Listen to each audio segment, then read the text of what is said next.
Hello friends, welcome to Creative Medicine. In this lecture, we will learn about. Hello friends, let us now learn all the sites where cuboidal epithelium is seen. Cuboidal epithelium is seen in the follicles of thyroid gland and ducts of many glands, on the surface of ovary, that is germinal epithelium is nothing but cuboidal epithelium. Then it is also seen in choroid plexus, inner surface of lens and pigment cell layer of retina. It is seen in choroid plexus, inner surface of lens and pigment cell layer of retina. Now, where is transitional epithelium present?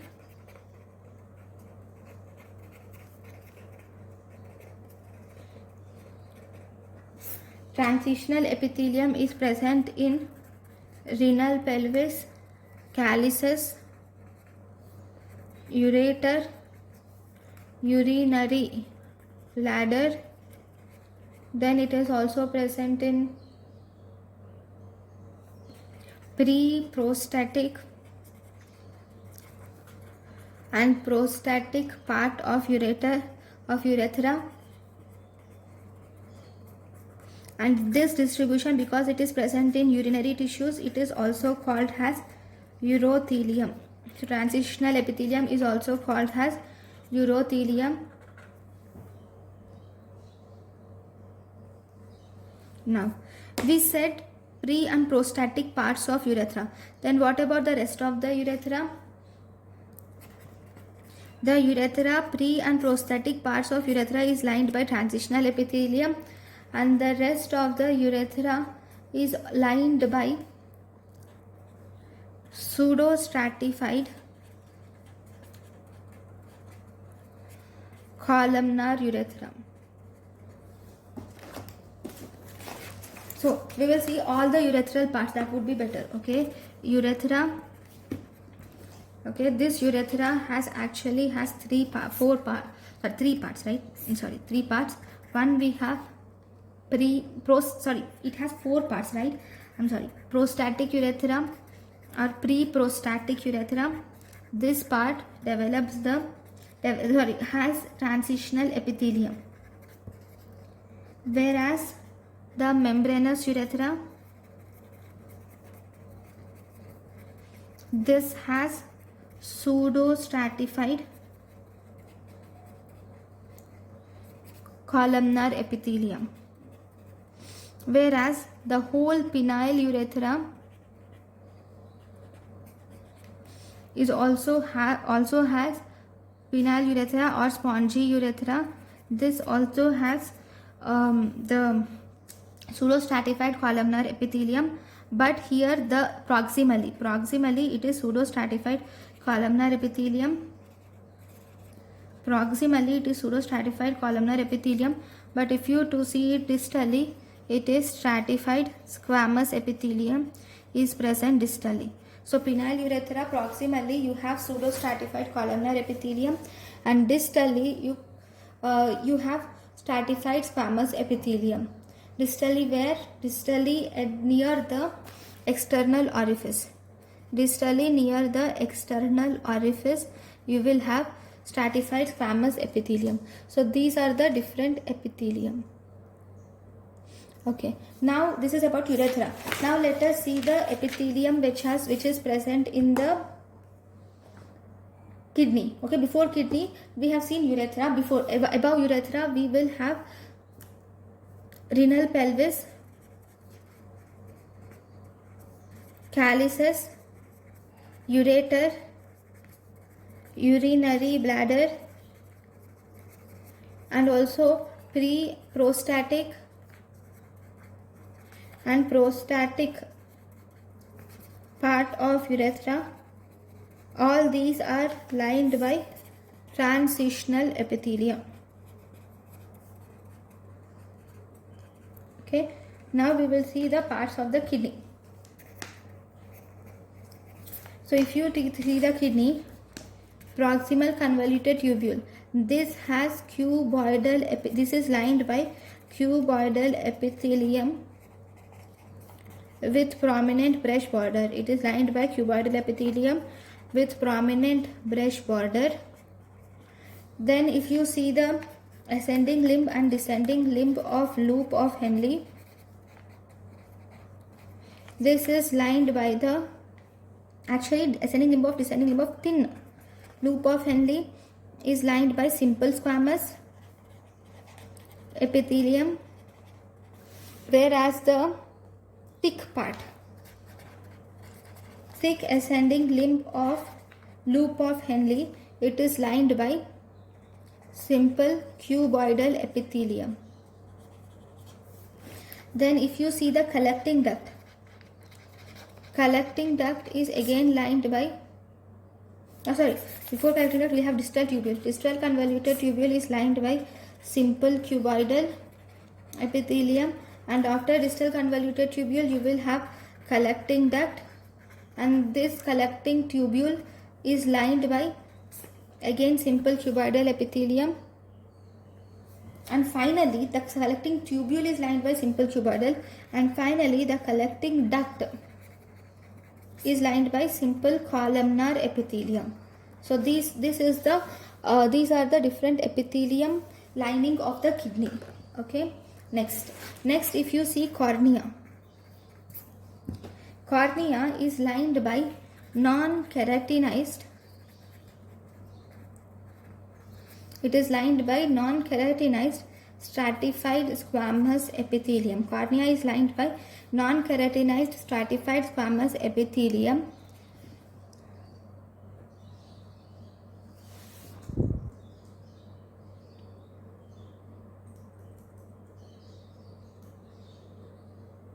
Now let us now learn some important types of stratified squamous epithelium. Now stratified squamous epithelium, I forgot to explain this. Stratified squamous epithelium, it is divided into two types. One which is keratinized stratified squamous epithelium. Second, we have non-keratinized stratified squamous epithelium. So in keratinized stratified squamous epithelium, you will see presence of keratinization. So this is present in tissues which high level of abrasion and drying. Where there is high levels of abrasion and drying, you will see this stratified squamous epithelium, which is keratinized. Okay, keratinized stratified squamous epithelium is present in entire epidermis. It is present in mucocutaneous junction. It is present in entire epidermis, mucocutaneous junction of lips, nostrils, and it is also present in distal anal canal. Then this keratinized stratified squamous epithelium is also present on outer surface of tympanic membrane.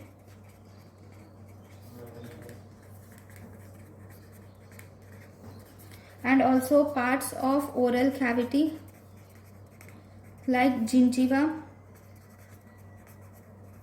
hard palate,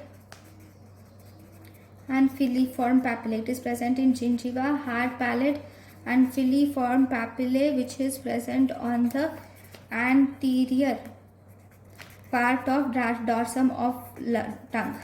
It is present on anterior part of dorsal surface of tongue.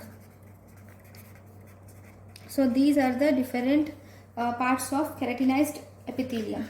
Now if you see the non-keratinized epithelium, non-keratinized epithelium is seen in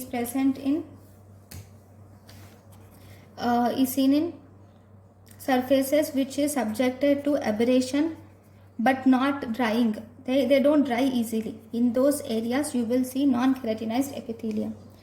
It is seen in the oral cavity. except the above. That is, if you see on oral cavity, gingiva, hard palate and filiform papillae are seen. Filiform papillae and anterior part of the dorsal surface of tongue, all these are seen in stratified squamous epithelium. The rest of the oral cavity are seen in are lined by non-keratinized stratified squamous epithelium. Oropharynx, laryngopharynx is lined by non-keratinized stratified squamous epithelium. Others like esophagus,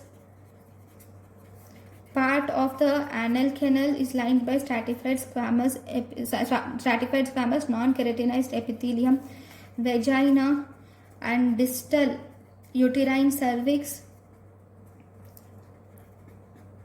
distal urethra, cornea and inner surface of eyelids,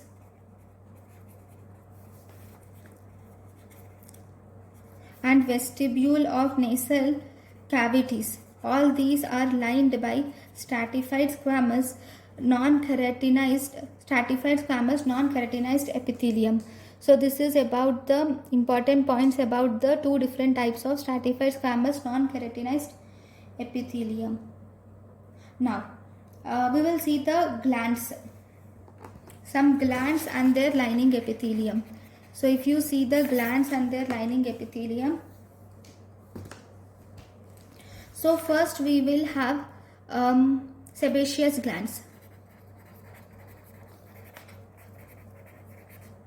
Actually not glands, ducts of the glands. Okay, so if you see, duct of sebaceous gland is lined by stratified squamous epithelium. Duct of sebaceous gland is lined by stratified squamous epithelium. Then duct of sweat gland,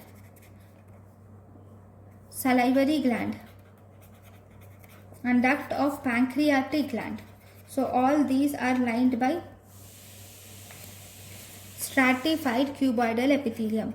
Duct of sebaceous glands are lined by stratified squamous epithelium. Duct of sweat glands, duct of salivary glands and pancreatic glands is lined by stratified cuboidal epithelium. Then what about the serous cavities? What are the serous cavities? Serous cavities like pleura, peritoneum are lined by simple squamous epithelium. Pleura and peritoneum are lined by simple squamous epithelium, which is nothing but mesothelium. It is lined by simple squamous epithelium, that is mesothelium.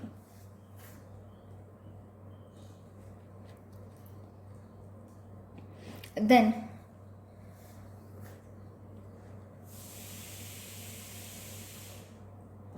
what are the tissues with microvilli? Microvilli are present in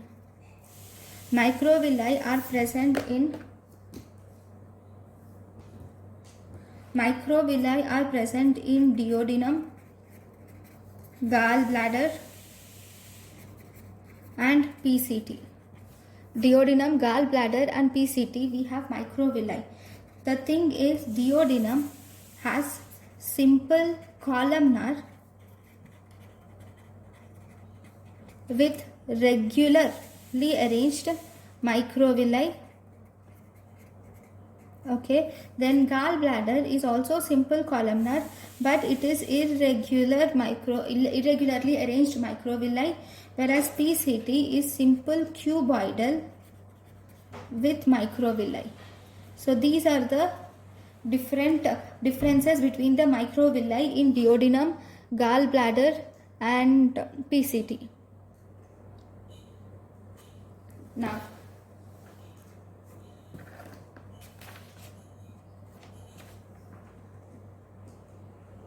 so thank you for watching. Thank you and thank you for watching.